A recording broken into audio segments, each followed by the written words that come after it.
pit bikes, I tell you, I started riding pit bikes at the Nationals with friends and screwing around back in 2007 and 8 and getting chased around by the security. I remember that because it's funny to watch all the kids nowadays get chased around because I remember being that guy. But we started riding pit bikes at the house back where I used to live basically 10 years ago at this point, and I had a little oval track that I maximized that property out for years. It was pretty cool.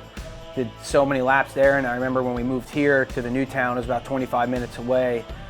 This was like the biggest piece of property that I came across, and just the ideas and opportunities were endless. So I think I just started inviting a lot of people over for these, in quote, ride days, and it escalated from there. We just started to have ride days. It was always pit bikes. The pit quad thing is recent. That's like the last 3 years that we added that to our whole event here. But yeah, we had ride days for a while, and then it kind of turned into a competitive side of things. And hey, maybe we have a little race on today's ride day. And then one day we scheduled a race, and then I think it was like 8 or 10 trucks showed up, and we started behind like a garden hose. And you know, we still don't have a gate now, but it's a way more legitimate starting procedure at this point. So it really escalated from there, and we got people involved, sponsors, and the event really blew up and got film people, photographers, and it's really made it into what it is today.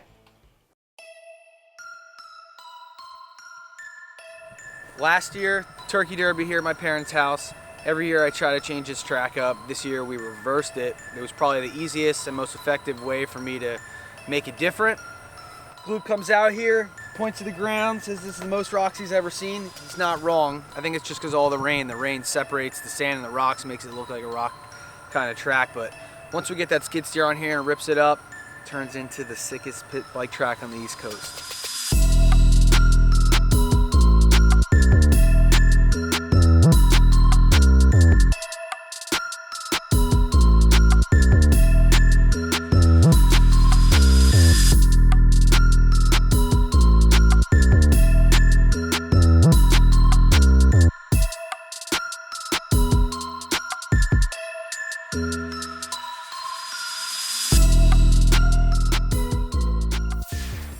All right, so for this race in specific, we try to keep the quads stock.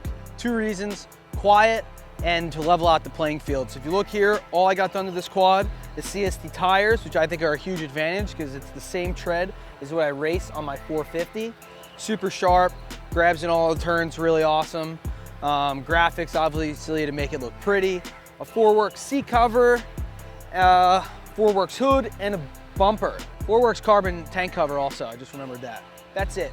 The point of that is to keep it a level playing field. We don't want people, you know, with intakes or exhaust or whatever it may be to make the quad go faster. Nothing to make the quad go faster. It's just all looks for this race. Everything that I just pointed out to you, other than tires, which tires pretty much in any stock race you're allowed to do. Anything cosmetic wise, not an issue for this race for the 90 class. Keep it even. Oh, this event is a lot more than people think go into it. And after holding small events like this in my house, I have such a different level of respect for track owners and just the abuse they go through and the work. It's brutal. It's worth it because it's rewarding at the end to see everyone have a good time and leave with a smile. Nobody's hurt. You know, that's always a plus. But it's everything. I mean, the track itself is so hard to make good because, you know, you don't just take a skid steer and build a couple jumps and it's awesome. You know, to build a track and have 70 people come here and every single person is blown away is a big compliment to me because I put so much effort and time into every single inch of the track to make it raceable and everything. It's very important. The hay bales, the weed whacking, the watering the night before with garden hoses. I mean, we're limited to access here. Banners hanging up, the podium setup, the parking, which we're maxed out with. A lot of little stuff, and I have a lot of people behind me helping with this event.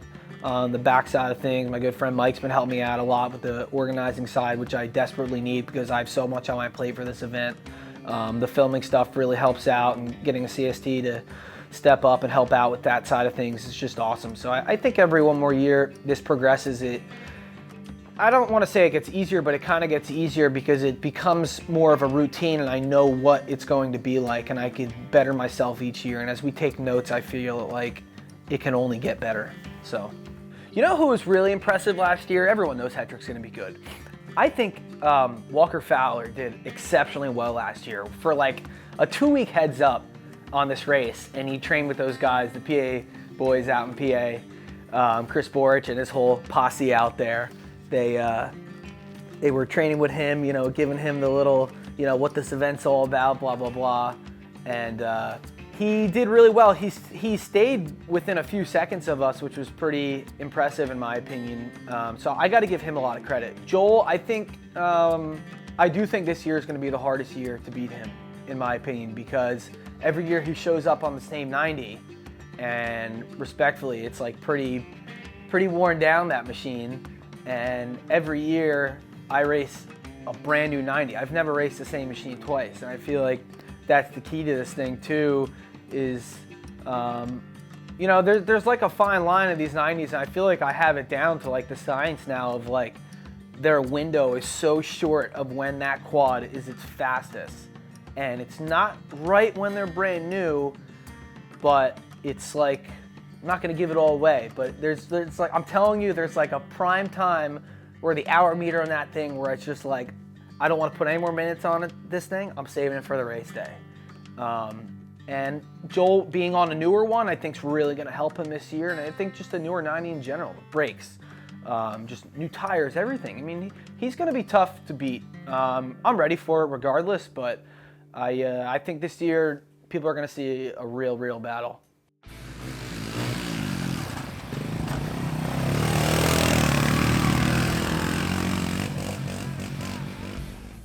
I mean, we could start with CST. I mean, how of a wide variety of stuff they make of tires. I mean, anywhere from trucks to side-by-sides, quads, dirt bikes, mountain bikes, road bikes. They make everything. I think the side of that benefiting us was like, man, like we really need pit bike tires. We run the stock stuff and we run it down to nothing. And now like we have a tire that we put on that I'm super confident in, especially on the quad. I mean, I feel like it has a lot to do with my dominance riding a 90 the last couple of years. Just everyone's on stock tires while I'm on a tread that is the same tread I race on a 450. And eventually everyone will pick that up and start getting on that. But, you know, the other side of things were the press and the media and the exposure of the event. I mean, CST being a part and stepping up for the 3rd year in a row and producing the whole film for this and letting us be in charge of it and putting their name on it has just been awesome, and it's really helped this event evolve to what it is. So I really couldn't be happier, and I'm proud to work with those guys because they've been nothing but super easy to work with, and just they love the event. And it's cool to take one of my personal sponsors from my race program and bring it to the pit bike side of things. I mean, I don't think it gets better than that.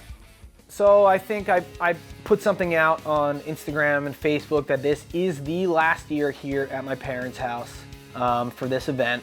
I don't know if this track's getting flattened. It'll probably get flattened in the next 2 years, as sad as that may be. I'm moving about 30 minutes away where my big track is, where I have a pit bike track already. And the race, the plan is to have it there next year. And that facility is unbelievable. The track, I have a full pit bike track built there, ready to go. There's going to be a lot of little tweaks I'm going to do last second, a lot of setup. I got to figure out the start, and I know where the start's going to be. It's going to be about 1,000 times better than the whole shot is for this place, because I know the start here isn't great. We're just trying to get set up there, and I'm just happy my parents let me run this event as huge as I've let it go here for the last 6 years. I mean, I never really expected it to go this big. It was never really the plan. It's just one of those things. One thing turns to another, and it just escalated and turned into what it is. And now the event is so big that it has to go somewhere else if I want to keep this going and make this event bigger. And the next place else is to bring it to my own place.